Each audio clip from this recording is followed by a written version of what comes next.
Good morning, good afternoon, good evening. The Constitution of Zimbabwe Amendment 2026 is a serious matter. And the nation is absolutely right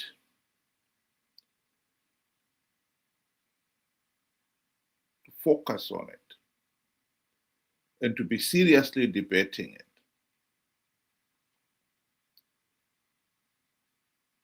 I have commented on it, on the shortcomings of that amendment and how it's seeking to deny the ordinary people a meaningful say in the governance of the country. But what I'm interested in this afternoon is the way forward. Already there's been a lot of talk of what should be done. And one of those is being offered by the likes of Tendai Biti and his group. I am alarmed that we are repeating the same mistake. The one important issue that no one out there can deny is that this whole amendment and the chaos that has been happening in the country, the fact that Zimbabwe is a failed state, we could have avoided and we should have avoided it. And so the question then comes, why did we fail to avoid it? And I've said on this platform, and I'll say it again, we have had the misfortune of having, in the first instance, ZANU-PF thugs who believe that they have the divine right to rule the country. ZANU-PF have shown that they paid lip service to one man, one vote, which was at the heart of the liberation struggle. As the nation went through the liberation struggle, one of the key issues that was emphasized there was that we wanted one man, one vote. It became one of the pillars in our fight to end white colonial rule. And yet, it must be said, by the time the country gained its independence, we had the misfortune of having a regime that had been paying lip service to one man, one vote. Because in 1980, we did not have one man, one vote. At the Lancaster House talks in London, PF ZAPU and ZANU-PF agreed that the two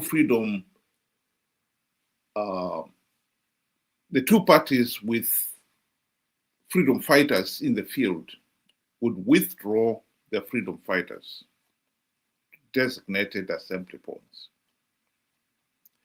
during the campaign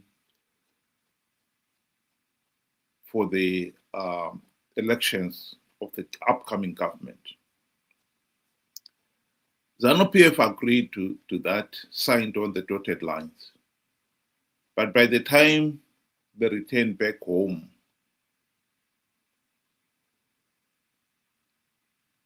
they had changed their mind. They told they told some of their freedom fighters that they would remain in the field.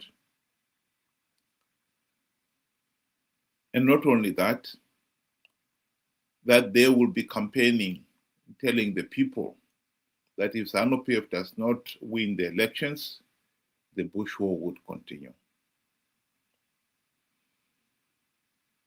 Of course, the people voted to end the Bush War.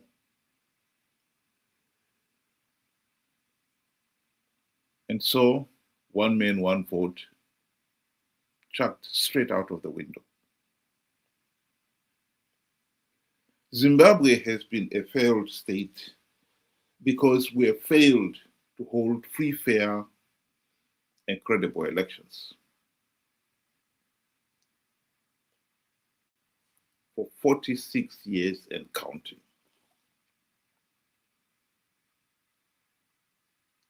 This amendment is just another step in ZANU-PF search to secure absolute power.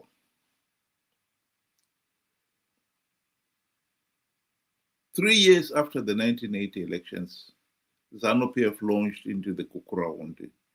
The primary purpose of that was to force the only other political party that posed serious political challenge to ZANU-PF's continued rule, i.e. PF-ZAPU, to give up its existence as an independent party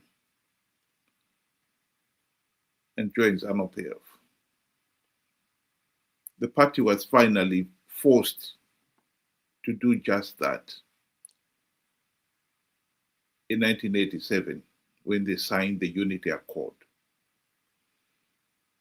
after the death of over 20,000 innocent Zimbabweans. The signing of the Unity Accord cleared the path for ZANU-PF to impose the de facto one-party state. That is the reality. And ever since, the country has suffered because elections were never free, fair, and credible. ZANU-PF used its position as the government of the day to impose the de facto one-party state.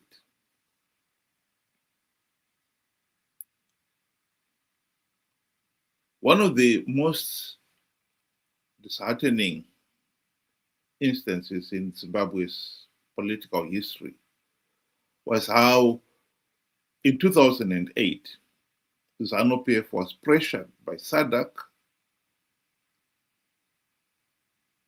to implement some democratic changes to ensure that elections were free, fair, and credible. They did. And the people seized that opportunity to vote for meaningful change.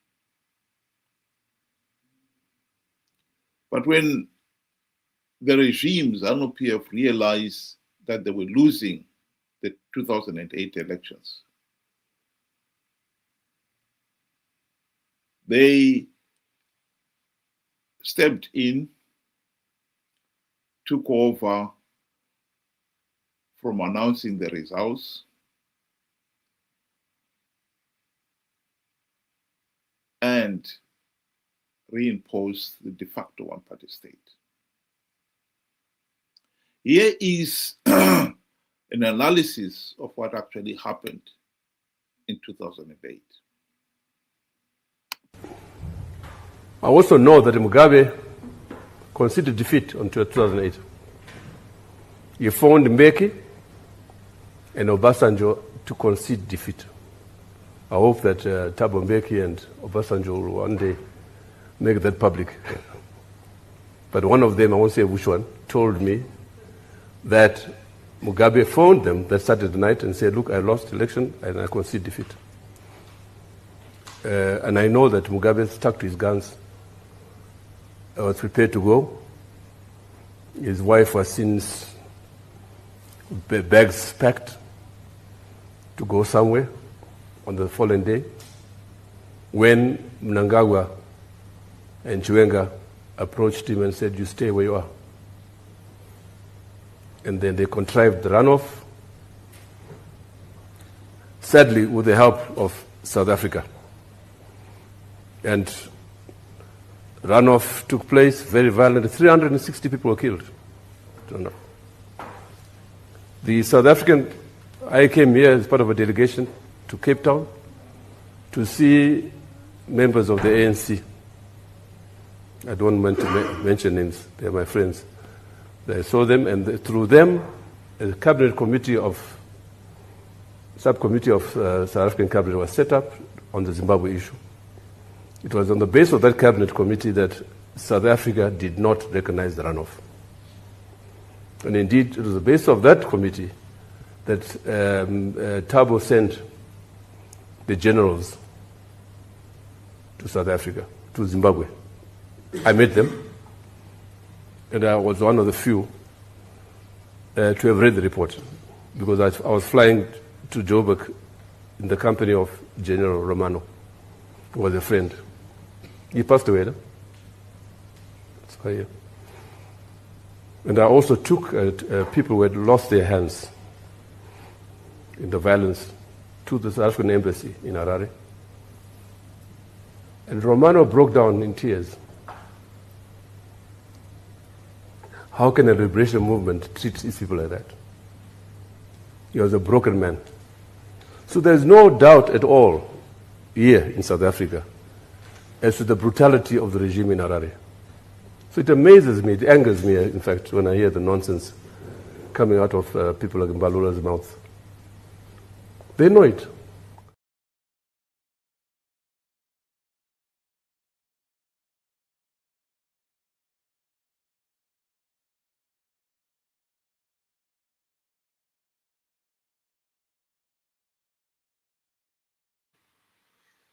That is a historic fact. Mnangagwa and Chiwenga are the ones who decided to brush aside the democratic will of the people of Zimbabwe in 2008 to reimpose the dictatorship. And it was reimposed on the back of another murderous campaign.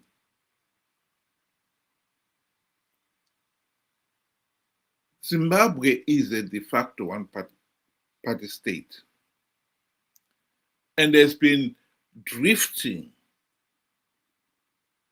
these last 46 years in that direction because we have a regime in ZANU-PF that believes that they have the divine right to rule the country. And the right to choose to loot the nation's wealth because they are the ones who spearheaded the liberation struggle. That is number one, why we are a failed state. We have got a corrupt, incompetent, tyrannical, vote-rigging ZANU-PF regime. The second reason is the people of Zimbabwe, by the late 1990s, realized that they needed to end the ZANU-PF dictatorship. They risked everything to elect the opposition leaders into positions of power and authority. When Morgan Tsvangirai launched his MDC party in 1999, he called it the Movement for Democratic Change, promising the people of Zimbabwe that they will implement the democratic changes the country needed to end the ZANU-PF dictatorship. We cannot say that the last 46 years we have not had the chance to end the ZANU-PF dictatorship. We did. And during the GNU of 2008 to 2013, it was the golden opportunity to do so. What happened? Mugabe bribed the MDC leaders. They failed to implement even one token reform in 5 years of the GNU.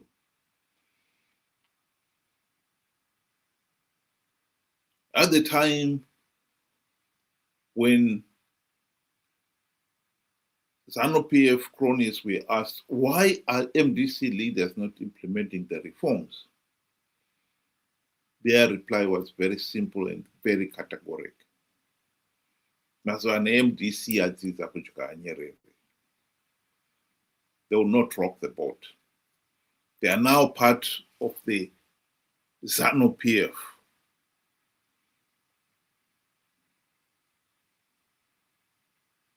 Ever since the GNU debacle, MDC leaders have participated in flawed elections, knowing fully well that they are flawed, knowing fully well that by participating, they will only be giving ZANU-PF legitimacy.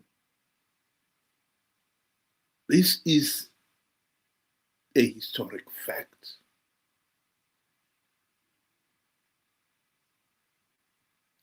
I've often played this video where Chamisa, just a few days before the elections, is telling the people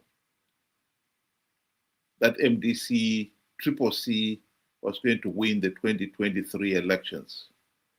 He even evokes the name of God. Makorokoto Zimbabwe nokuti hakuna munhu anomira kana denga raronga plan. Denga raronga plan, denga harifo iri. Plan ya Mwari haifo iri. Ini ndatanga kugadzira cabinet. There is no way we are not going to form a new cabinet. There is no way we are not going to have a celebration. There is no way we are not going to have an inauguration. Let's start preparing for our inauguration. Let's start preparing for our celebration.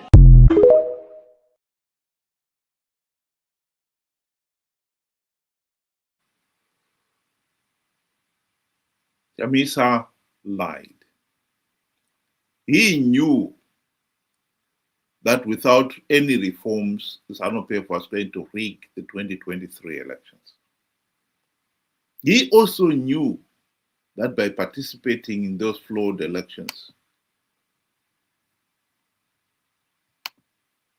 he and his Triple C friends were giving ZANU-PF legitimacy.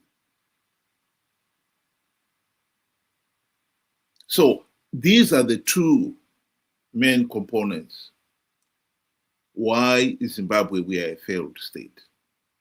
ZANU-PF, who believe that they have the divine right to rule the country, and then the opposition, who sold out when they had the golden opportunity to implement the reforms. They failed to implement even one because Mugabe bribed them. So we are where we are now with this constitutional amendment number 20 of 2026, which is seeking to take this few remaining voting rights that the people have,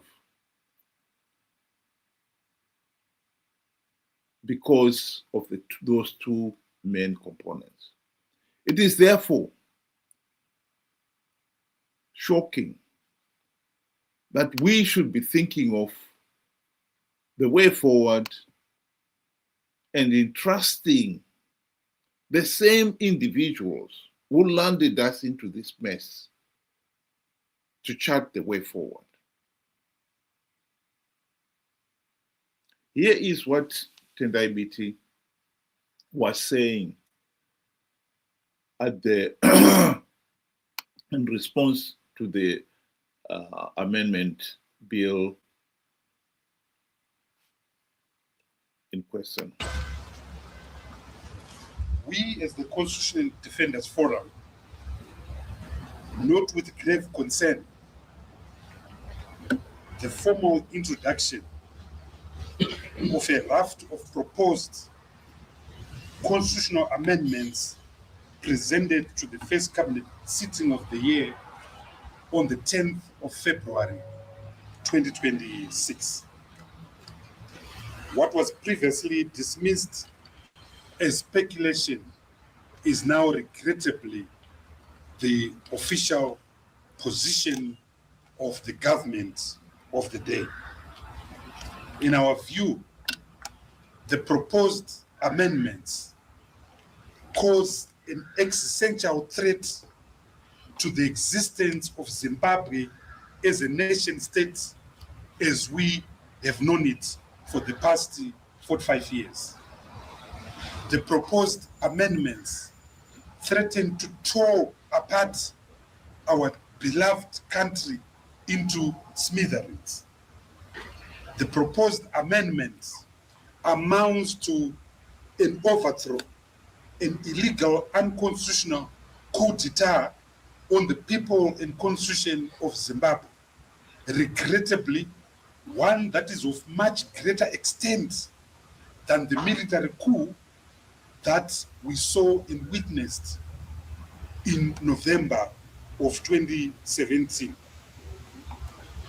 The war of liberation was fought. Many of the people you see behind me are veterans of the liberation struggle that carried guns and sacrificed their youth to cross mountains and rivers to fight for the liberation and the decolonization of Zimbabwe. They are not here by accident. They are here because the proposed amendments are an insult, are a betrayal, are a selling out of the ideals, values, and the principles of the liberation struggle.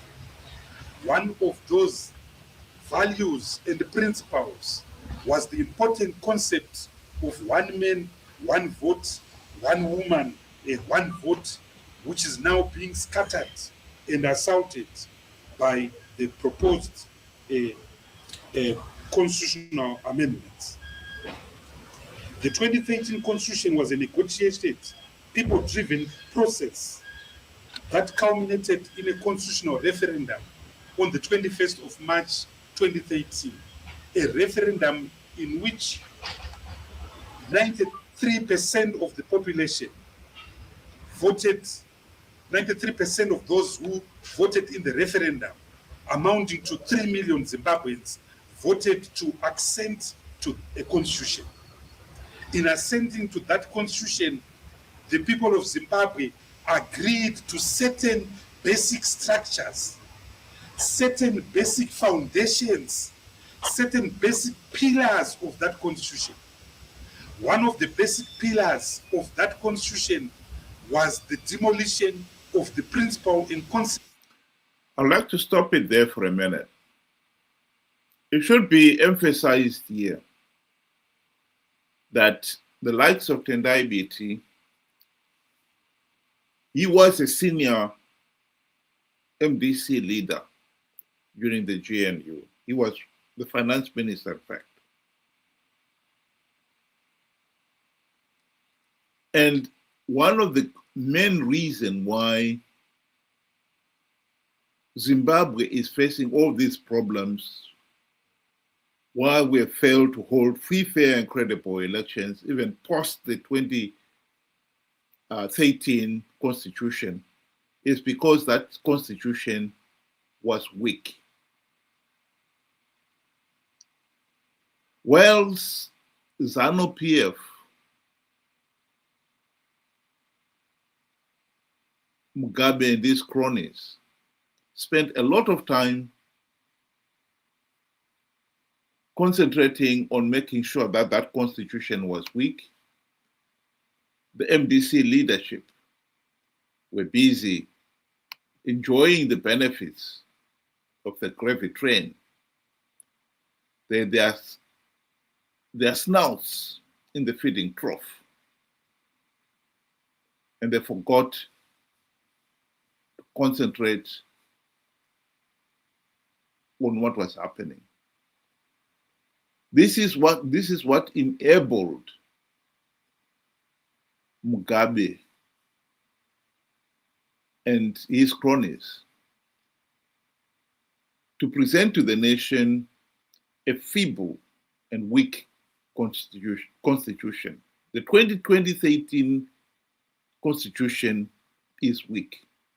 And some of us said so at the time, but were ignored. MDC leaders, including Tendai Biti, campaigned urging people to accept it. And yet they've never taken the responsibility when that constitution failed to deliver free, fair, and credible elections and all the other rights. They've never taken the responsibility to admit that they had made a mistake. I would just like to play a video of Jonathan Moyo spelling out some of the events of the GNU. Is Emerson Mnangagwa telling the world that he had nothing to do with Gugrahundi atrocities? He has reached out to those who were affected. He has not done that. That is a lie. First of all, I was in the leadership with him during the making of Zimbabwe's new constitution that was adopted in 2013. Emerson Mnangagwa and Patrick Chinamasa, who were the frontline voices for ZANU-PF during that process, fought very hard to ensure that the national peace and reconciliation process that is in the constitution does not have the teeth. Or see light of the day. First of all, they didn't want it. They are the ones who opposed it in ZANU-PF. Emerson Mnangagwa and Patrick Chinamasa led the opposition of the National Peace and Reconciliation Commission. They did not want it. They came to the Politburo. We had long nights debating. One of the contentious issues is that they didn't want that commission at all. Emerson Mnangagwa, I want to say and place this on record, did not want the commission. That's number one. Number two, as a result of that, we ended up with a whittled down commission that did not include truth. The proposal was to have a Truth and Reconciliation Commission. You cannot have peace and reconciliation when you've had atrocities such as Gugrahundi without truth. Telling. Emerson Mnangagwa and Patrick Chinamasa succeeded in removing the truth component and got ZANU-PF to accept the current structure that is in the constitution of peace and reconciliation only on grounds that it did not include truth and that it would not look into Gugrahundi atrocities. That's number one. And this is very important because he can't come today and say, I have done this, when very recent history tells a different story.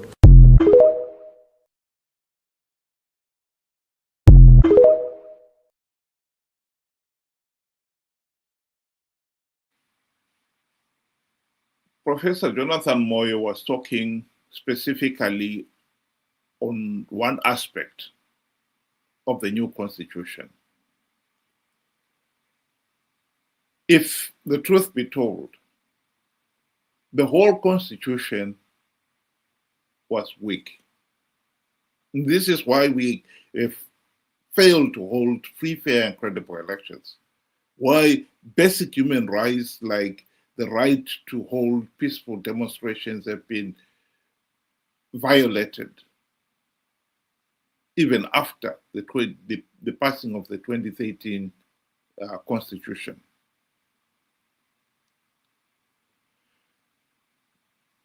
The ZANU-PF representative in the committee that drafted that constitution, Paul Mangwana, boasted soon after the March 2013 referendum that accepted that constitution that Mugabe had dictated that constitution.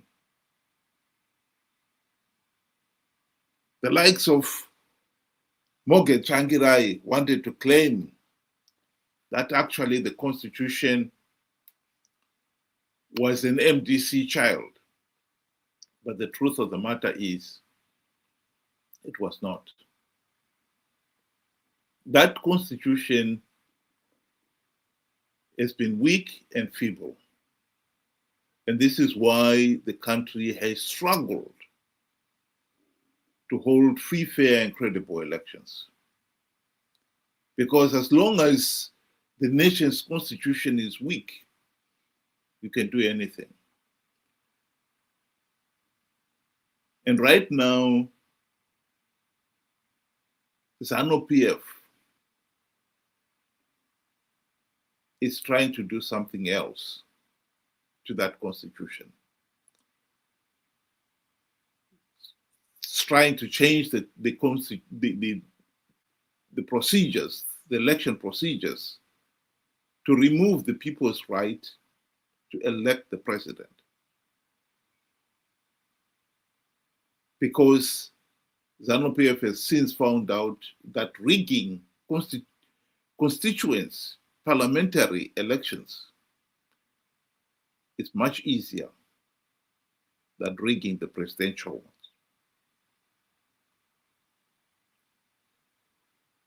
A few weeks ago, Julius Mawarire revealed that Mnangagwa lost the 2018 elections. He only managed to get 32%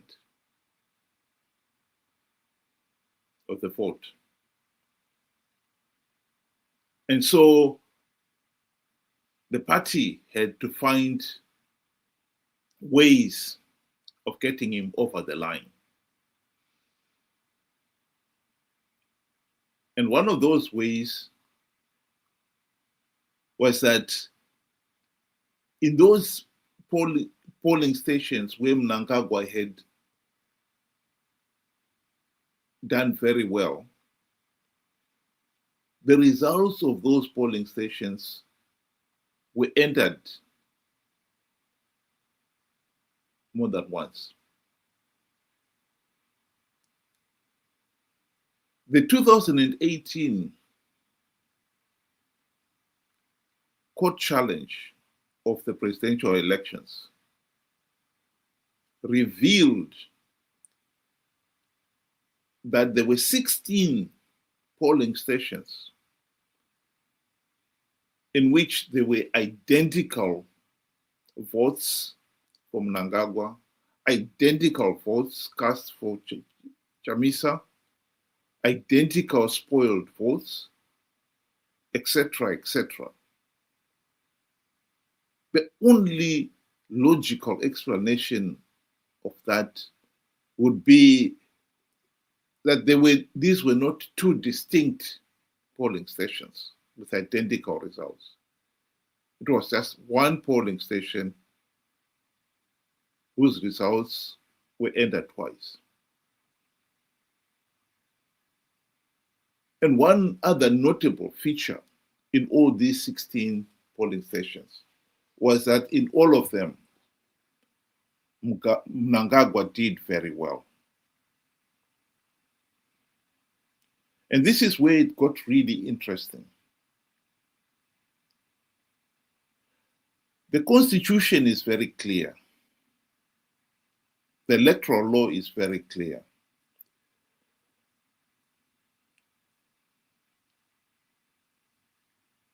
The election process says the vote counting must be done at a polling station. And the results of that must be pinned on the board for the public to hear. The ZEC official will have a copy of the results. This is the so-called V11 form. And all the candidates or their representative will get a copy.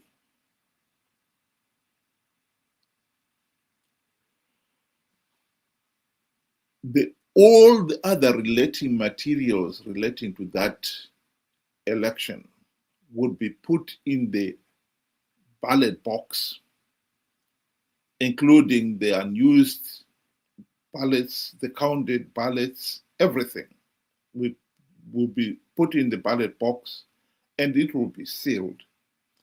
And all the officials involved in that polling station will attach their signature, and then the box will be sealed. This is done for a specific purpose, so that if there should be any court challenge of the result, then the court will order the sealed ballot boxes to be opened in the presence of all the officials who will confirm that the box had not been tampered with before it's opened.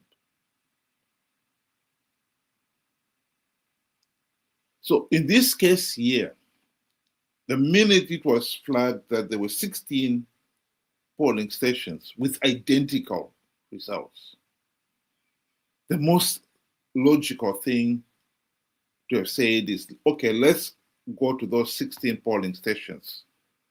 Let's open their sealed ballot boxes. As I said, there were not 16 independent polling stations with identical polling results. They were duplicate.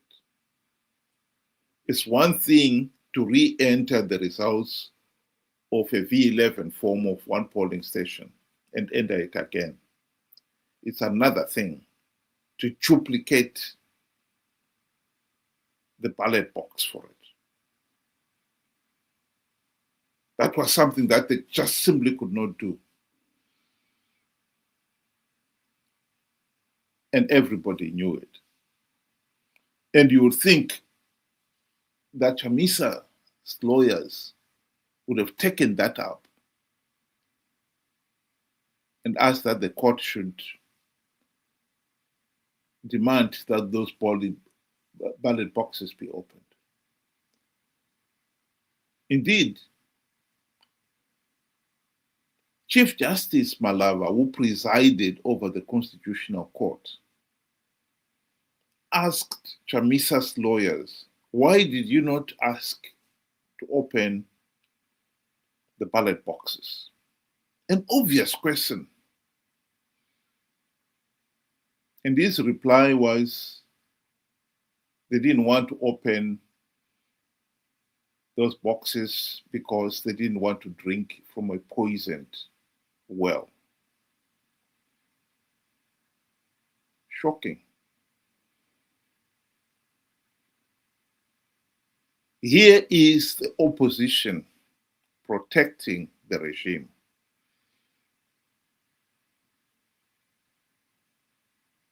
Conniving with ZANU-PF to cover up that these elections were rigged.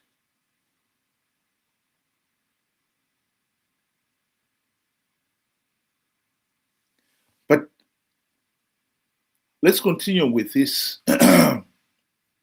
press conference that was given by the diabetes.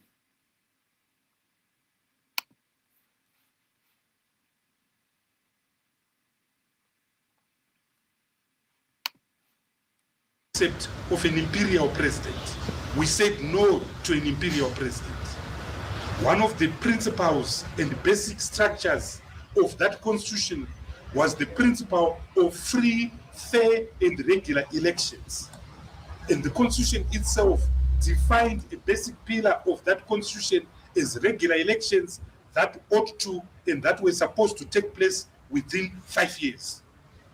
One of the basic pillars of that constitution was that there will be power rotation, that a man and a woman had no right to rule Zimbabwe for years, that a term limit was 5 years, and if people liked you, they would give you another 5-year term to make a maximum of 10 years. That term limits were also imposed. Those term limits were also imposed on other key members of the executive, the Commissioner General of the Army, the Commander of the Army, the Commissioner General of the Zimbabwe Prisons and Commission Service is also subject to those term limits. So term limits are a foundational core component of the Constitution of Zimbabwe as we agreed to it in 2030. One of the basic principles we also agreed with was that the Constitution was so fundamental that it won't be altered, and that there were certain provisions that would not be altered without the consent and express consent. I'll stop it there. The point I was trying to make here, or I'm making here, is that the likes of Tendai BT are now championing the fight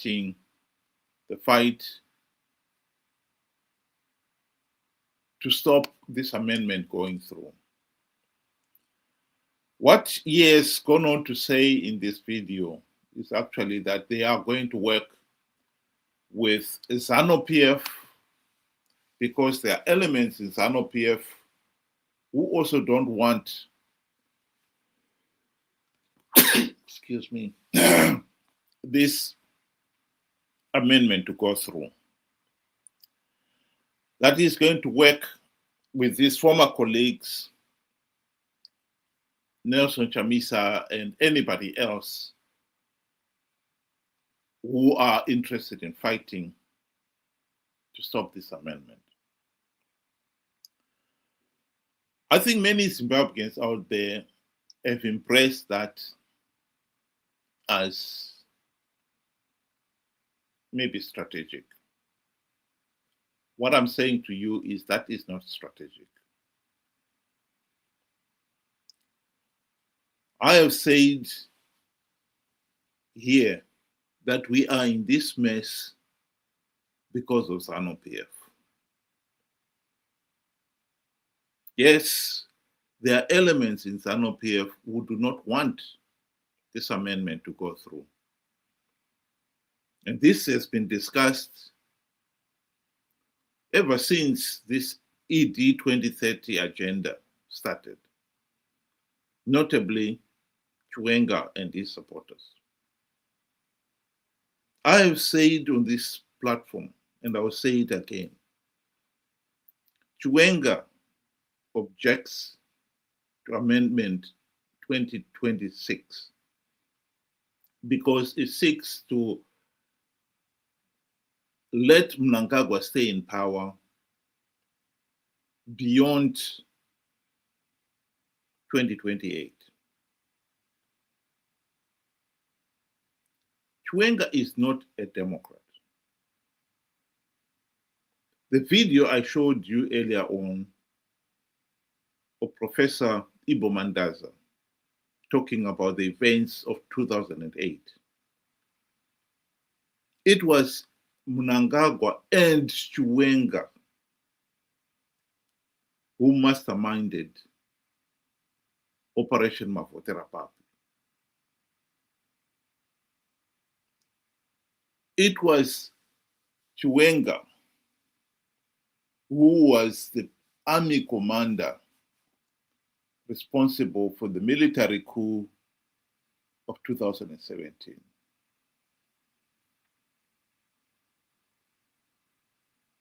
And when it succeeded, he resigned from the army to take up his post as VP.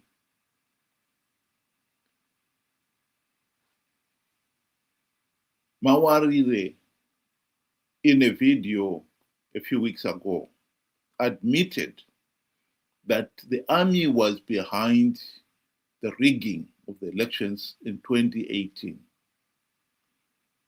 They are the ones who saw to it that Mnangagwa, who had lost those elections by winning only 32%, was helped over the line by the army. These are Chiwenga's friends. These men are not Democrats. They are only against this amendment because it is politically expedient for them.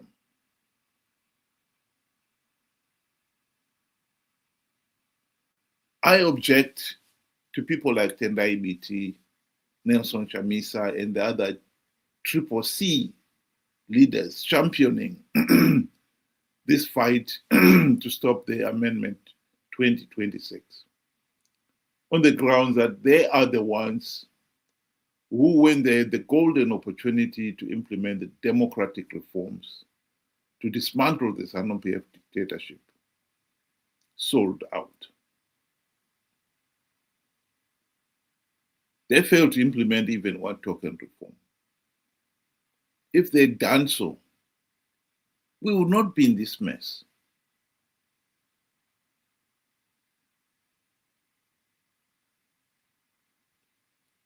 In short, I object to people being stampeded into believing that Tendai Biti and whatever coalition he gets from ZANU-PF operatives who are also unhappy about the constitution, and his own former sellouts in MDC Triple C will deliver a democracy that we want. The people of Zimbabwe are in this mess because we have failed to address this fundamental problem of bad governance for 46 years and counting. We have sent the MDC Triple C leaders to implement the reforms. And for the last 26 years, including the 5 years in the GNU, they failed to implement even one reform. I believe it is irresponsible, to say the very least, that the nation should trust such individuals to do anything at all from henceforth. The danger with trusting people like Tendai Biti is that even if they were to succeed in stopping this amendment going through,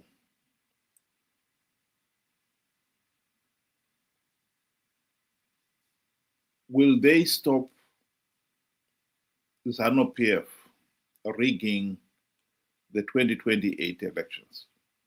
The answer is no. They have participated in flawed elections in the past out of greed, and they will participate in those 2028 elections for the same reasons. So the best we can ever expect from this lot is that ZANU Mnangagwa is stopped from staying into power beyond 2028.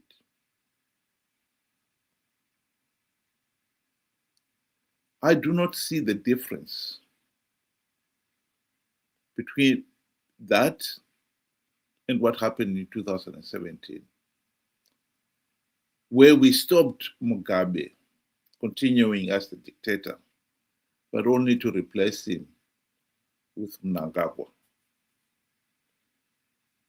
And IBT and his MDC CCC friends endorsed the military coup of 2017. They asked their supporters to come out in support of that coup. Are we not being dragged into a similar situation this time? I believe we are.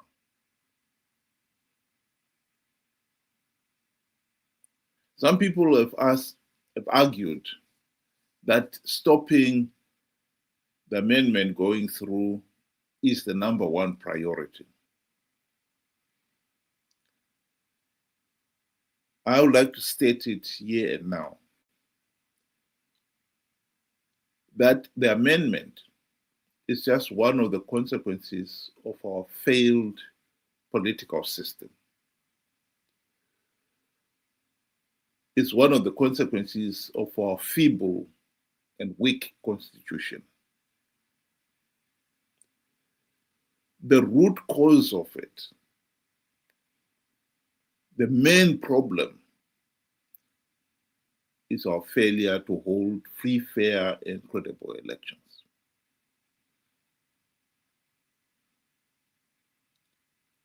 So if we fail to stop ZANU-PF rigging the next elections, we will still have a dictatorship,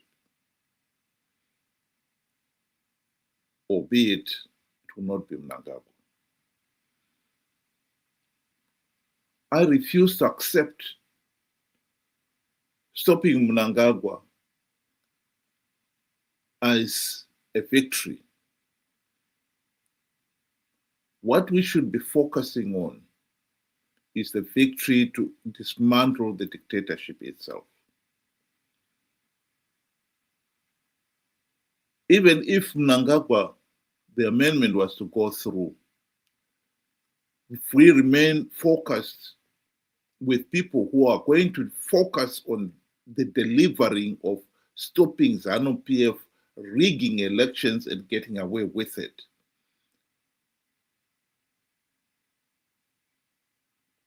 even if this amendment goes through, ZANU-PF will still have to face elections in 2030. If we have our eyes fixed on that ball, make sure that ZANU-PF does not get away with another rigged elections, even if it's 2030. What will happen then is that ZANU-PF will be forced to go into a GNU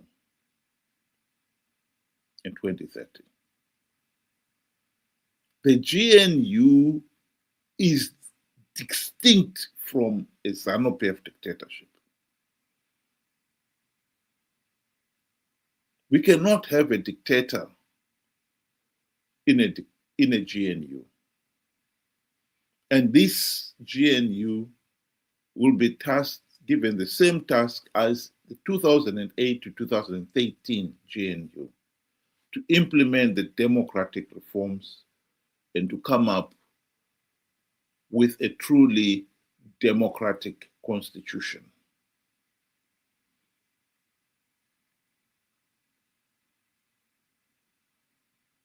We will have the second bite at the cherry. That will be the real victory. And that should be our focus.